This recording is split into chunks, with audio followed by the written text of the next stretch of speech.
guys, welcome back. I've had another life experience that I want to share with you all because it prompted me to thinking about I have problems with my knees. One in particular I had replaced 3 years ago, a little over 3 years ago now. And my other knee hasn't given me too much trouble at all. But I've been sitting on the couch for a while the other day, and I got up and I thought, I must have sat wrong. You know, that feeling where you get up and something hurts. Well, it kept getting worse. So I have a knee now that's swollen, very painful. I can hardly walk. Getting up and down is just excruciating pain. So I've been taking ibuprofen because it's an anti-inflammatory. I've been using ice packs because that also will help. And last night, Brent was helping me get up out of the recliner. I needed to, go get ready for bed and stuff. And he said, "Do you need me to go get your walker for you?" And I just sat there and I was like, no, I don't want my walker, Who wants to do that? But anyway, that got me thinking how thankful I am. After my knee surgery, I needed all of this. I don't know if it's called, ambulatory help. I had to have a walker. I had to have like a chair for the shower, like a shower bench to be able to sit down and shower, be safe in my shower. And I call it a big potty chair. I don't know what it's called, but it's like a bedside toilet. Anyway, I had it, and I kept all of that because I just know that, gosh, what if we would ever need that? What if our parents would need help, and would need these things? So I've kept those things, and now I'm glad I did, because there's been other times when a person falls, they can injure themselves, bruised, or they could be bruised, or sprain an ankle, or there's just various things that can happen that can cause it to be hard for you to walk and get around.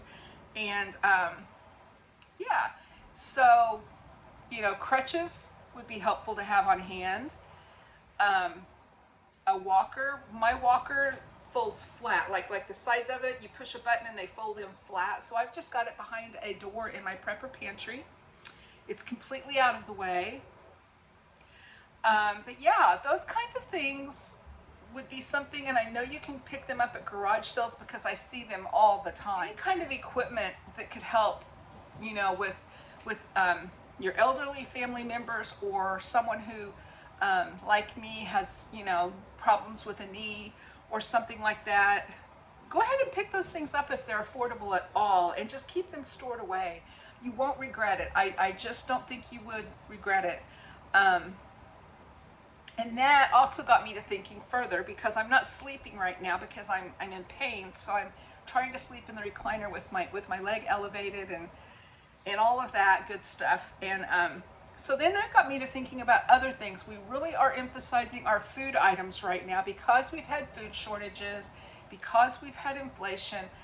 The encouragement seems to be, get it while you can, stack it to the rafters, build these prepping pantries. And that's great. And I've done the same thing. I keep encouraging you all to, let's get our food items, let's do this, because we want to be able to feed our families in crisis, right? The three most important survival items is shelter, water, and food. So that's why we do encourage that so much. But there's non-food items that we would also want to have on hand if possible. Some things,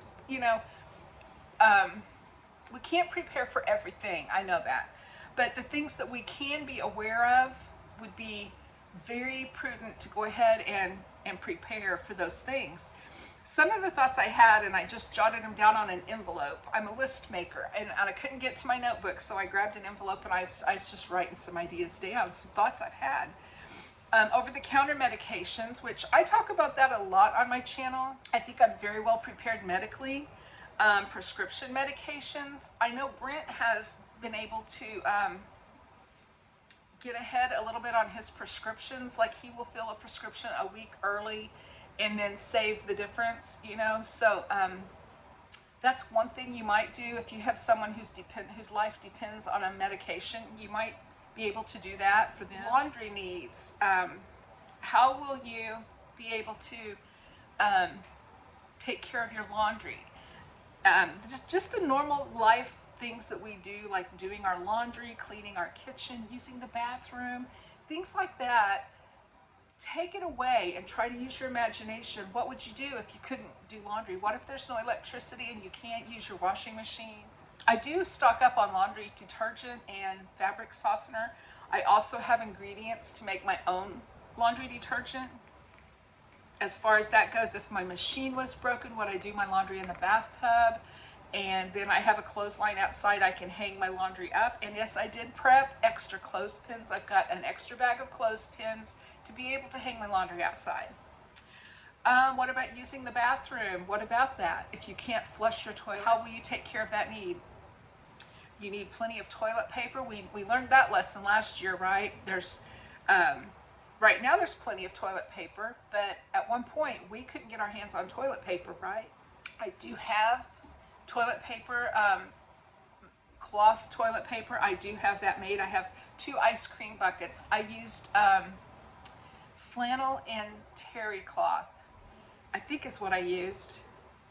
And yeah, so that would be a very undesirable thing, I think, to try to keep clean and that whole everything about it. But it can be done if you cannot get your hands on toilet paper.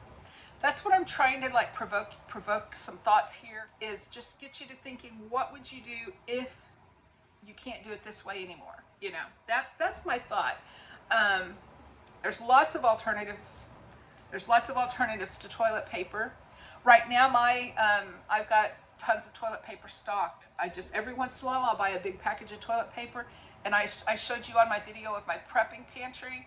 I store my toilet paper up on top of all my shelves, all the way to the ceiling is toilet paper, okay?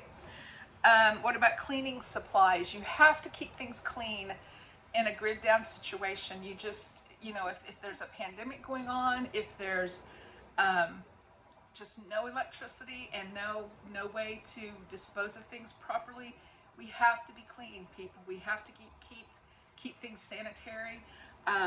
You can't, I store the Lysol disinfecting wipes. I store extra Dawn dish detergent because it's great for more than just doing dishes. White vinegar is a great cleaning agent. I have bleach stored.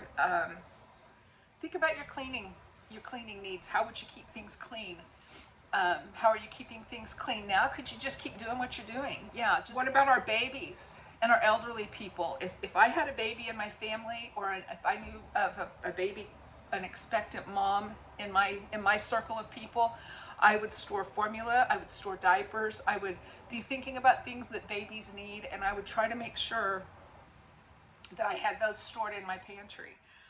Elderly people is the same. You know, some elderly people are incontinent and they need Depends. They need a way to stay clean. They've got to keep their skin clean to keep it healthy. A lot of elderly people are on medications. We need to think about, you know, think along those lines of what those needs would be besides our food.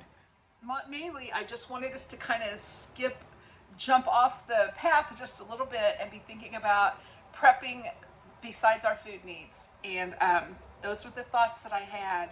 So I will leave you with those thoughts, and hope you're doing great. Hope you're having a good week, and hope that if you like this video, you will subscribe to my channel and hit the like button, and leave me a comment down below some of your ideas. How are you prepping non-food items, and what are your thoughts on some of these situations?